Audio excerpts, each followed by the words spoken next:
Hey, welcome back. Long time no see. New space. More about that some other time. It's still in progress. Don't know about these angles, don't know about this mic stand here, but that's all for another video, another time. Today, we're going to be taking a quick look at this track that I wrote using some of Audio Imperia's sample libraries, which were part of this limited time offer that they were doing with Native Instruments. It included Jaeger, Cerberus, Solo, Fluid Brass, and Fluid Woodwinds. Now, in this space, I don't have Wi-Fi yet, so I'm using a hotspot on my phone, so I couldn't get Fluid Brass and Fluid Woods downloaded. So, for this track, I just used what I already had, which was Jaeger, Cerberus, and Solo. So, without further ado, let's dive into it. Here's the track.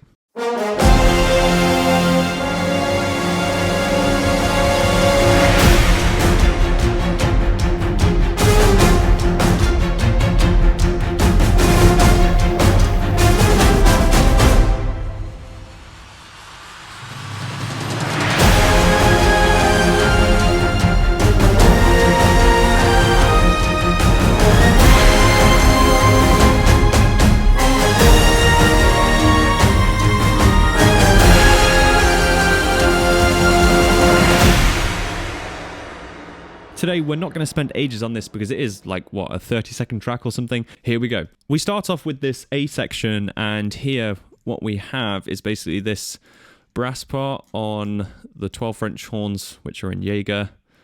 It looks like this.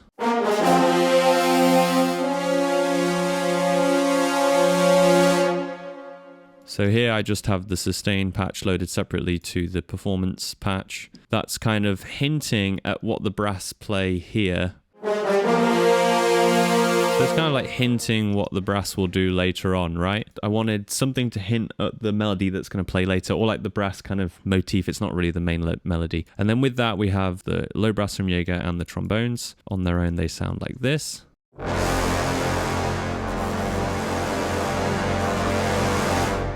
Pretty meaty. We have strings which play this. We have this high tremolo thing, which is just the Jaeger ensemble strings.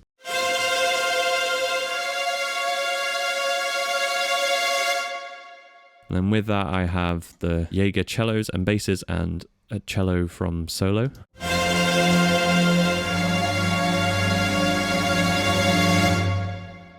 You'll hear the cello sounds like this.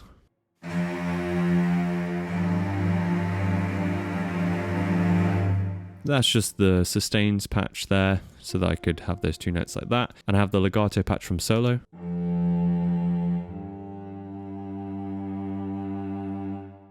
Just gives it a bit more definition together.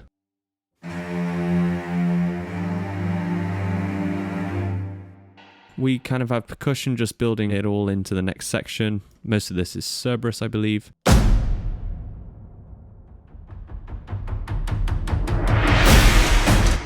In here, I have this sub boom that I created from Jaeger. It's got a few things on it. On its own, it sounds like this. I wanted something a little bit more subtle, so I just have a few things here. Got some reverbs. We'll go into that later, but we have R bass, a bit more low end.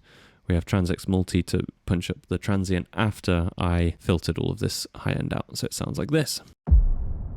All right, that brings us into this next section. Let's dive into it. This is a bit more like almost like an action sequence. I wanted to create it in that sort of vibe. So we have these kind of low strings chugging away, which sound pretty cool. Cello and basses first. And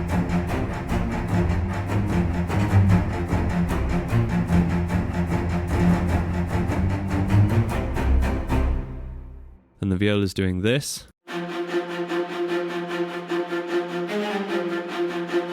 Kind of just simple, keeping the pulse, right? Just staying on the F. We're in F minor, so it's just keeping them there most of the time while the cellos are going around that. Kind of sounded cool to me.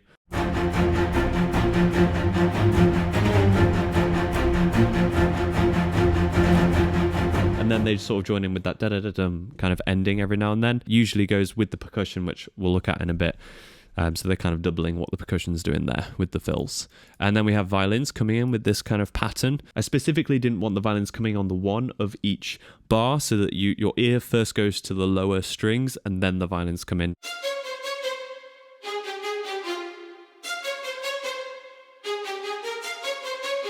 All of it together sounds like this.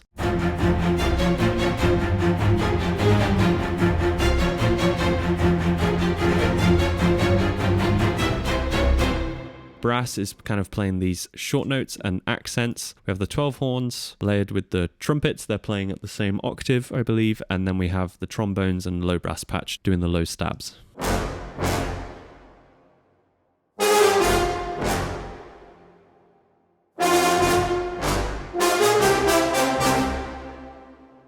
And then within this, the percussion is really taking over the whole sound. So let's just go here where we have the percussion roll. The main kind of sound in this percussion is the grand casses from Cerberus. I'm using the Epic Mix. Really like this patch. Then I also have the ensemble drums here, which I believe it's playing the toms. So what I'm going to do is maybe show you how it builds up. So first of all, grand casses Epic Mix.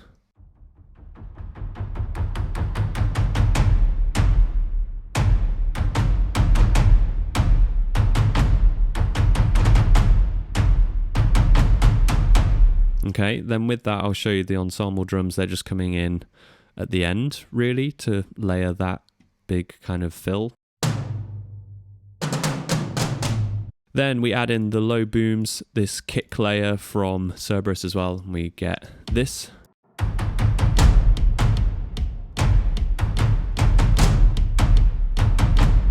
We have some snares from Cerberus, we have some high clicks from Cerberus, then we have the metals from Jaeger and Cerberus.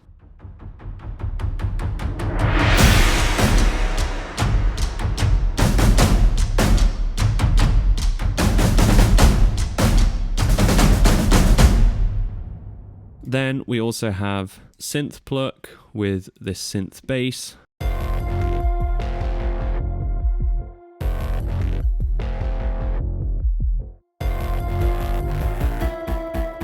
So here what I've done is I've mapped the mod wheel by clicking here, learn MIDI CC automation, then moving the mod wheel or your fader on something like this fade unit by Imperia. Any MIDI controller, basically just mapping it to the mod wheel, which then allows me to control the cutoff so that you get the high frequencies going down like that. So that's quite cool. And then obviously there's that synth pluck, which processed a little bit with a few things. Yeah. So out of the box kind of sounds like this. I just wanted it a bit different, so it sounds like this. The only other thing is a riser from Jaeger, just subtly leads us into that section.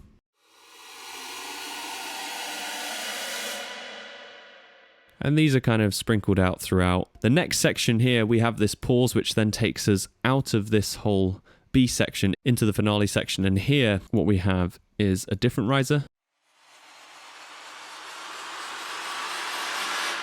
Automated with volume, just a bit of reverb, things like black hole there, just to turn the size down so it's not super long tail. Yeah, that's quite useful to bring us into that next section, and it's really, I believe, just all percussion and this riser.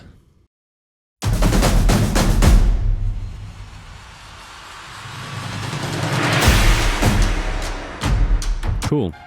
And then this finale section, we'll start with the percussion to see how it sort of all builds up. You have really hard hitting percussion, and it's kind of playing the same groove as the previous section because we obviously go into like a much more thematic part. I wanted to keep the rhythmic elements kind of the same, just a little bit more added to it, a bit more busy in some parts, but I kind of wanted to keep that feeling so that when we get to this back end finale section, whatever you want to call it, we have that kind of consistency between the previous section, but then the melodic ideas change.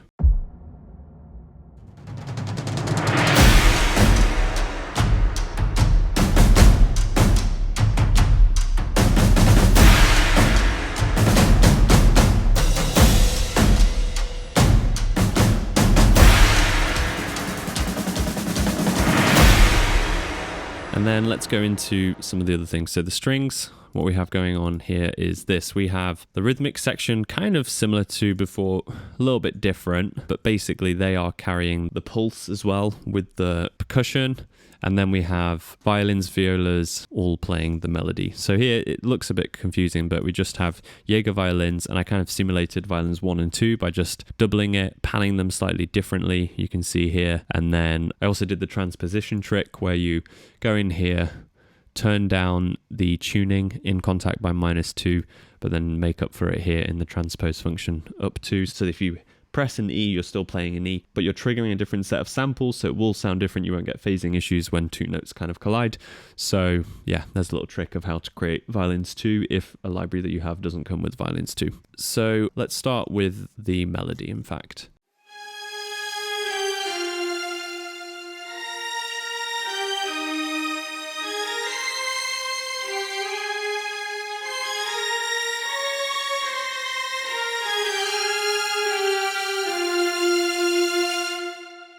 So 3 octaves there, and then we have the same thing going on with solo.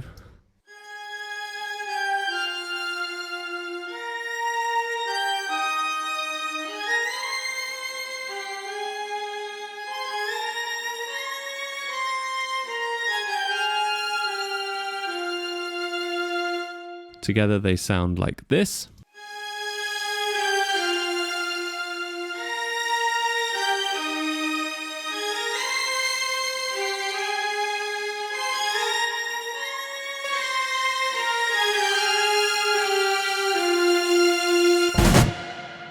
Then we have the rhythmic section.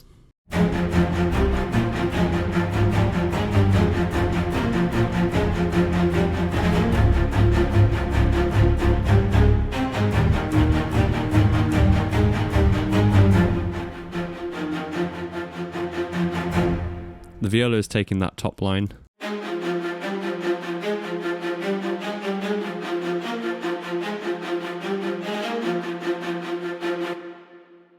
Then the cellos and basses are doing the lower lines. So there you can see I'm not having the bass playing all those notes as the cello does. It's kind of just accenting a few here and there, which is also realistically a bit easier for the bass players to play. I don't know if you've ever seen a double bass, but they're absolutely massive. So this is just hopefully better writing.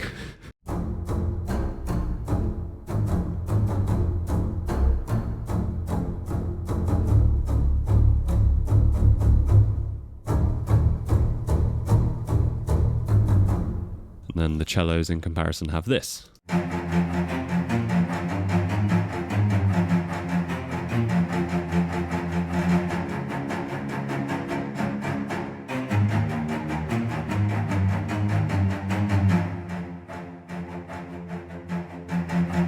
All the strings together sound like this.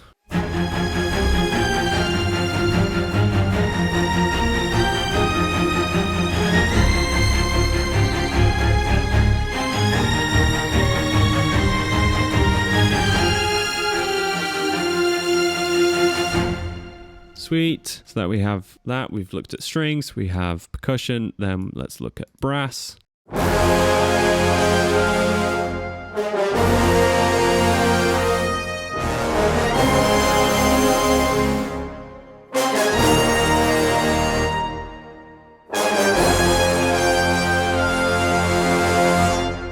The trumpet is playing some of the parts with the melodies, but let's go into just the low brass. You'll kind of hear the power of these.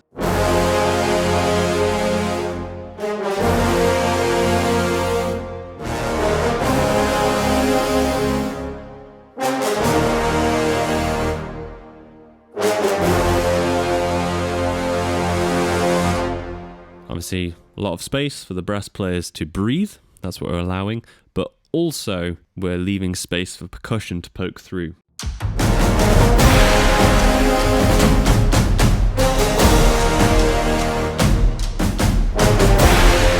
That kind of turnaround, ba-ba-bum, you have the percussion playing with that as well. So that's the brass and everything. We then have woodwinds, which this is the only time I use them here, which are from Solo. If I managed to download Fluid Woods, I probably would have put them earlier on, layering some of the brass shorts and stuff like that. But anyway, this is what we have here. The flute and the English horn just doubling the violins and violas.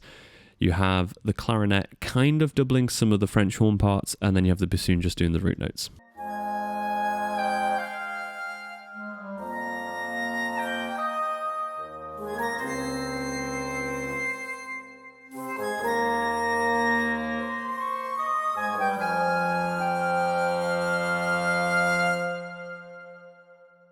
Now, those instruments are usually used a bit more for very kind of beautiful, lyrical kind of writing.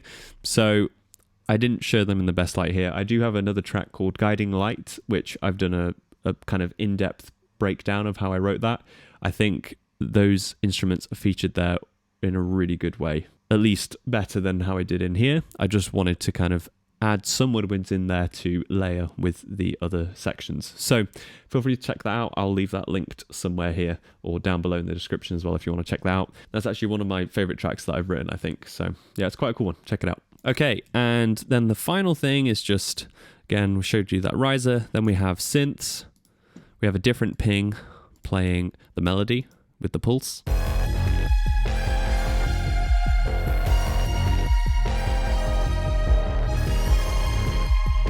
And then the only other element is choir, well, technically just solo vocals. We have Merete from Jaeger.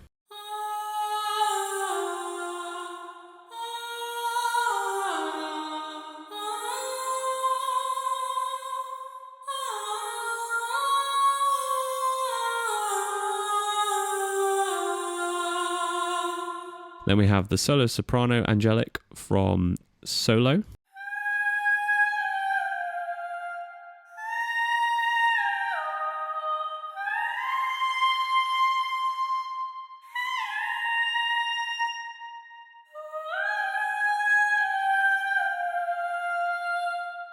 Very high. I imagine that would be quite challenging for a singer, but there we go. It's still in the range of what the sample library can do, what was actually recorded, so who knows. But here we go. This is now both of them together.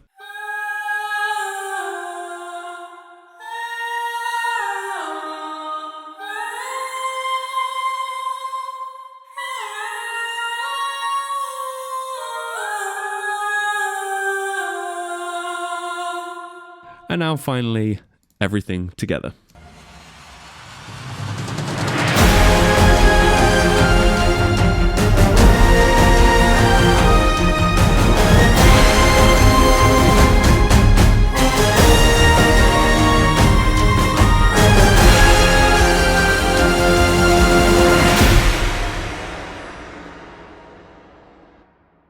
Okay, and finally, let's talk about just a little bit of mixing, okay? I'm not going to go into super loads of depth about this, can talk about this some other time. The major thing I wanted to show you was this super cool plugin that I've been using recently. A really good way to show it is maybe on some of these shorts. Let's go to this part, right? And what I'm going to do is show you how it sort of sounds. I'm going to keep the same EQ and everything, but let's turn off the reverb, right?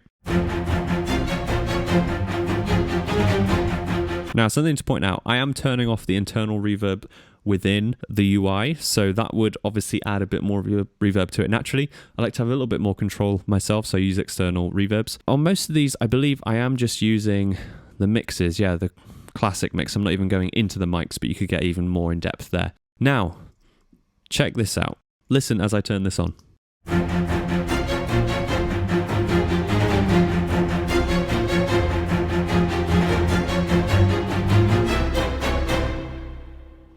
Right, so what I'm using is primarily to create that kind of room sound more. I'm using Berlin Studio, and I'm just using the mid-stage wide because I'm using one instance of it for all the strings. If you had individual things, you could go into like, you know, violins 1, 2, violas, cello, contrabasses, etc. And I'm obviously turning off the source there. I'm doing it on a send. I'm sending it at kind of over, yeah. And this is the kind of setup that I've got.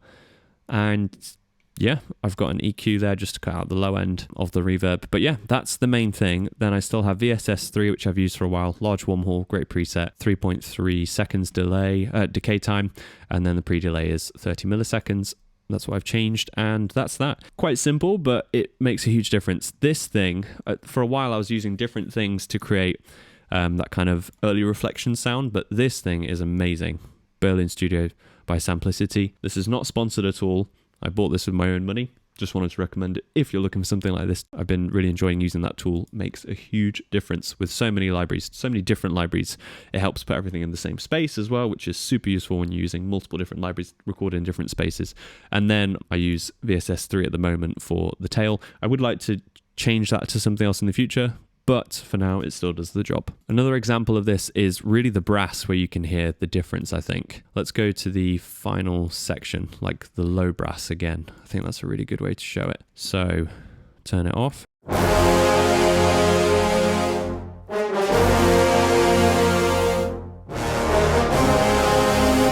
Now turn on the reverbs.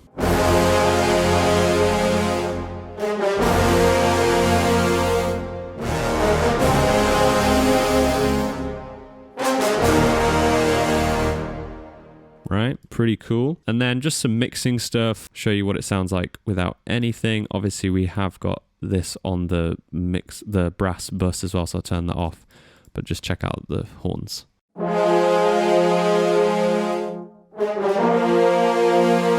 So I've turned off the internal reverb and stuff, and then I've just added this EQ to brighten things up a little bit.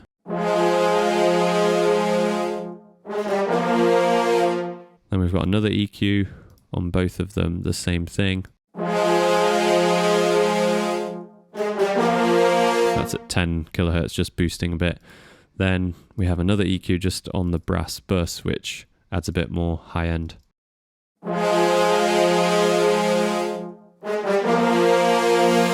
And we just have a multi-band compressor for all the brass. Then we have another EQ and another EQ. What is this one even doing? Don't think that's doing anything. Okay. But this one is doing a little bit more of a boost again.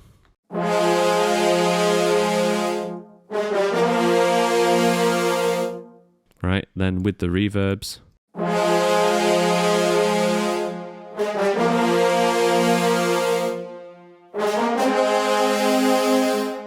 So that's that. Sounds good altogether. And that's kind of the main thing I wanted to show you with this. Obviously, I can go into things a bit more like, for example, let's take the violins. If we take them without the mixing from Jaeger. Take away all the mixing. You'd have something that sounds like this.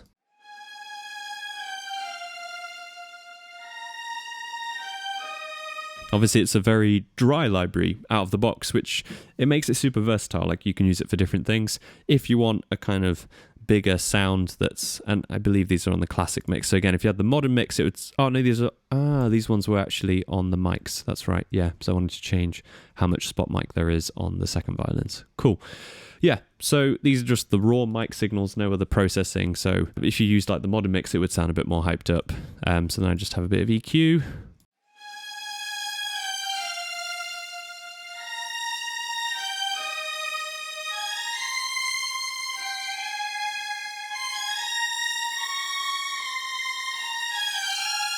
Then with the reverbs.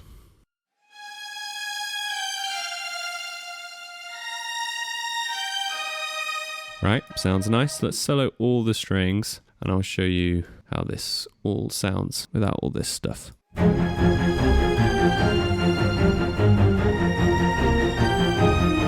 Some more EQ and the reverbs.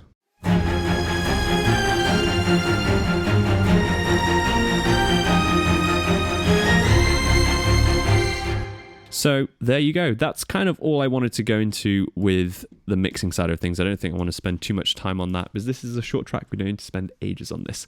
But anyway, just kind of gives you an idea, right? I've used on some of the tracks, and there are some others as well I remembered that I did this on.